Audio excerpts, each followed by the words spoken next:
Magandang umaga po sa inyong lahat at narito na ang lagay ng ating panahon ngayong araw ng Lunes, May 13, 2024. At sa ating latest satellite images natin, makikita natin na easterlies o yung hangin nagmumula sa karagatang Pasipiko ang makaka-apekto pa rin partikular na sa malaking bahagi ng ating bansa. Magdadala pa rin ito ng medyo mainit at tanghali habang mas malaking tsansa ng mga pag-ulan sa hapon o sa gabi. Ito po yung mga isolated rain showers and thunderstorms. Kaya lagi po tayong tumutok sa mga update ng Pag-asa, particular na sa ating mga Regional Services Division para sa mga thunderstorm advisories na maaari pong ipalabas ng ating ahensya na nag-indicate ng mga lugar na mayroong mga posibilidad ng mga thunderstorms kung gaano kalakas at gaano katagal. Sa kasalukuyan din, wala tayong minomonitor na anong mga low pressure area sa loob at labas ng Philippine Area of Responsibility. Kaya for this week, medyo malit pa rin yung tsansa na magkaroon tayo ng bagyo. At dito nga sa Luzon, narito ang ating inaasahang magiging lagay ng panahon kung saan isolated rain showers and thunderstorms pa rin ang mararanasan. Mas malaki yung tsansa ng mga thunderstorm, particular na dito sa may silangang bahagi ng Luzon. At dito nga sa Lawag, agwat ng temperatura natin 26 to 34 degrees Celsius. Sa Baguio naman, nasa 18 to 25 degrees Celsius, habang sa Tuguegarao, 25 to 35 degrees Celsius. Sa Kamaynilaan, naabot na hanggang 35 degrees Celsius ang maranasang temperatura. Sa Tagaytay naman, 24 to 32 degrees Celsius. At sa Legazpi, 26 to 33 degrees Celsius. Dumako naman tayo sa Palawan, Visayas at Mindanao.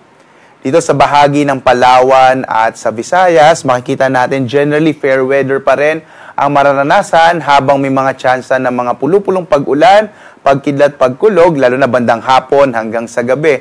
Agwat ang temperatura natin sa Calayan Islands ay mula 28 to 34 degrees Celsius. Sa Puerto Princesa naman, nasa 27 to 33 degrees Celsius.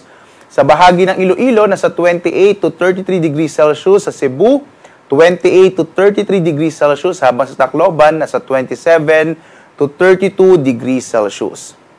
At itong bahagi ng Mindanao, may namataan ho tayo ng mga pag-ulan, partikular na sa bahagi ng Zamboanga, at makararanas pa rin ho ng mga isolated rain showers and thunderstorms. Agwat natin ng temperatura sa bahagi ng Zamboanga City, 25 to 32 degrees Celsius.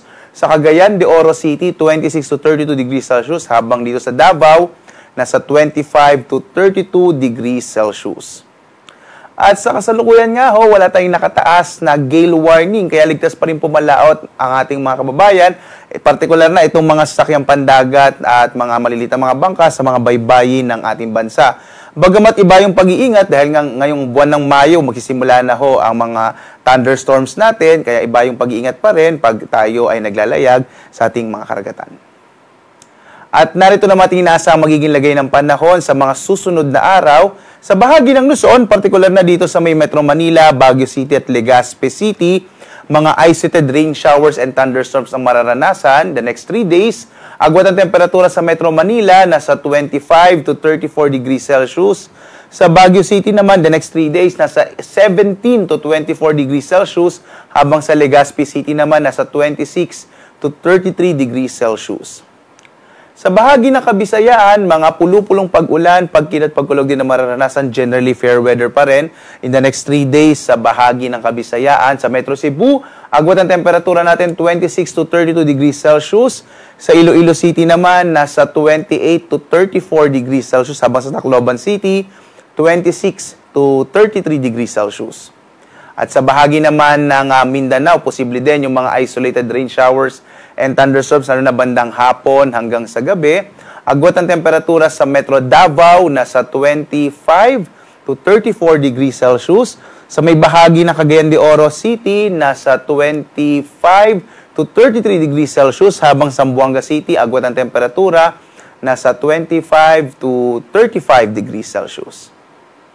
Ang araw natin, sisikat ganap na 5:29 na umaga at lulubog, ganap na 6:16 ng gabi. Sundan pa rin ho tayo sa ating iba't ibang mga social media platforms sa X, Facebook at YouTube. Gayon din sa ating website pag-asa.usc.gov.ph para sa pinaka-latest na update. Lalo na, nagpapalabas ho tayo ng mga thunderstorm advisories and rainfall information.